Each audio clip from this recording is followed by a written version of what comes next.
Next question is from BJ Ben Johnson.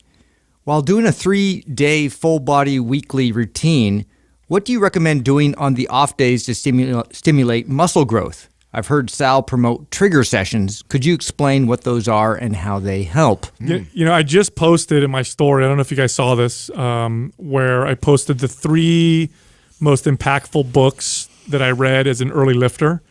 And so there was Arnold Schwarzenegger's Encyclopedia of Bodybuilding. That was the first. That had showed me all the different exercises.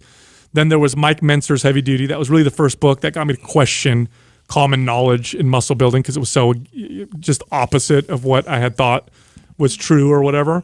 And then the third book was the one that really got me to understand the value of frequency, the power of sending a frequent muscle building signal. This book was called Dinosaur Training. And in the book, he advocates for daily lifting and daily practice of lifting. This was so opposite from what I had read in Flex magazine and bodybuilding magazines where they said, you know, annihilate the muscle or beat up your muscle and then let it rest and recover. And basically what he said in the book was work out every day, just don't work out hard every day. And that frequent signal will get things to move along. And that's when I really started to look at frequency. Now, later on, I observed the effects of frequent, you know, activity on family members and their body parts that were developed. And I've told the story a million times, like my mechanic uncle with the big forearms and all that stuff. And on those off days, do low intensity exercise. Number one, it's going to speed up recovery. It doesn't slow down recovery. It doesn't get in the way. It actually speeds it up.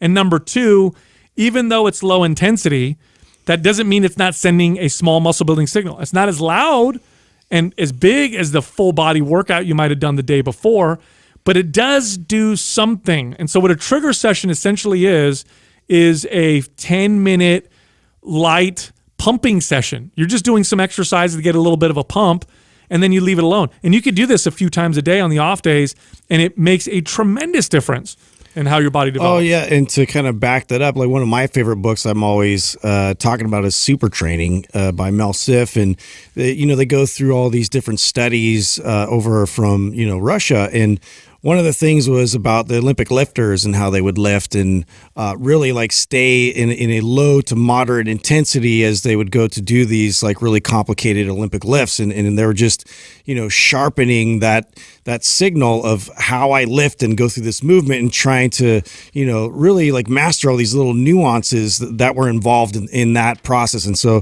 to be able to do that effectively, to always do it with intensity, you're going to get under fatigue and then things are going to get away from you. And so it's much more effective to just continuously sharpen and work on this like practice. And so it's like in terms of trigger sessions, it's basically the practiced version of doing those exercises before you then get into your workouts. Well, I don't have a good book to reference, but I do remember reading this study for frequency, and when that light bulb first went off for me.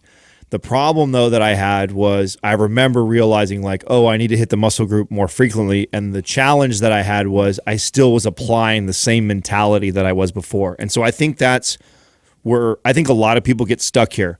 Even some of our listeners, like they hear of trigger sessions and then we talk about frequency. And I got to think that there's a large portion of people that probably are applying it the same way that I probably was as a young kid, just thinking more is better. It's a workout. It's right. More workouts. Yeah, exactly. It's more workouts. Of course, if 2 workouts were good, 3 would be better, and then 4 would be better, and 5 would be better, right? And the thing that took me a while is to really be okay with scaling back the intensity. And it's hard, especially if you've already been trained to like train hard and you want to sweat and you want to burn. It's probably the number one thing that I have to address in DMs when people are referring to trigger sessions. They're like, how hard should I go and how heavy should I go and how many should I do? And those are the type of questions when it's like, no, don't think of it like that at all. We're literally just trying to pump some blood, practice some movement. You're really trying just to facilitate recovery. I like to talk about it like more like that than I like to talk about it as increased frequency, because increased frequency to so many people just means more workouts.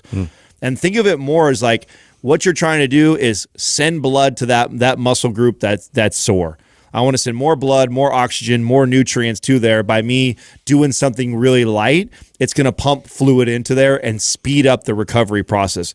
So think of it less of like a standalone workouts that you're doing throughout the day, and think of that I'm just trying to send blood, send signals, send fluids, send nutrients to that area, speed up recovery, and that's what's going to help. And then yes, of course, the increased frequency of touching that muscle is going to do it. But that to me is the big hurdle for people that are learning about trigger sessions, is knowing how to separate the difference between a traditional or a foundational workout from what are these things that you guys talk about, trigger sessions.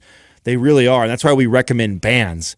Like bands are so good for this because they're easy, they're light, you can take them anywhere, and you really are just trying to pump some fluid and some blood and oxygen into that muscle. Totally. And here's another way to look at it, right? So imagine if you're looking at a graph, or you're standing in front of a clothesline. Okay, you're looking at a clothesline. Everything below that clothesline means your body is losing muscle. Everything above that clothesline means your body is building muscle. And when you work out, you send a signal that goes above that clothesline. When you're not working out, the signal goes below that clothesline. So now think of the signal as a balloon that's filled with air. So it's not filled with helium, it's filled with air. And so you start out your day and you do a hard, heavy workout. Give that balloon a real hard hit underneath it, and it's going to go real high above the clothesline.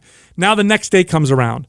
Well, you're not going to be able to recover from another really hard workout, but that's okay, because that balloon is still, even though it's floating down slowly, it's still above the clothesline. So now you don't need to hit the hell out of it. You just pop it a little bit. You give it a little pop.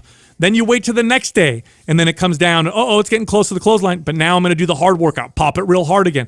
So essentially what you're doing is you're every single day, either through intense workouts or through light trigger session type workouts, you are maintaining a positive muscle building signal. And the way your body ultimately builds muscle is if the positive signal outweighs the negative signal, because there is no such thing as maintenance in the body. You're always adapting. And when it comes to muscle, it's either building or it's breaking down. Either it doesn't blowing or popping. It doesn't just stay. It doesn't just maintain. So you want to keep that signal popped up, above the clothesline, and that means some workouts are hard. Oh, but now I'm limited by my recovery. That's okay. Now I can do a lighter workout and send a lower level signal. I don't need to send such a loud one. Then the next day, I'm more recovered. Now I can send a louder signal. If you approach your workout this way, especially if you're looking for maximum gains, like if that's your goal, if you really want to see what your body can do 2 to 3 trigger sessions on your off days. It will blow your mind. You have to be consistent. Doing it just once or one day a week, it's not going to do it. Do it every single day on the off day. Try it for a month. Watch what happens. Write me a DM. I promise you it'll blow your mind.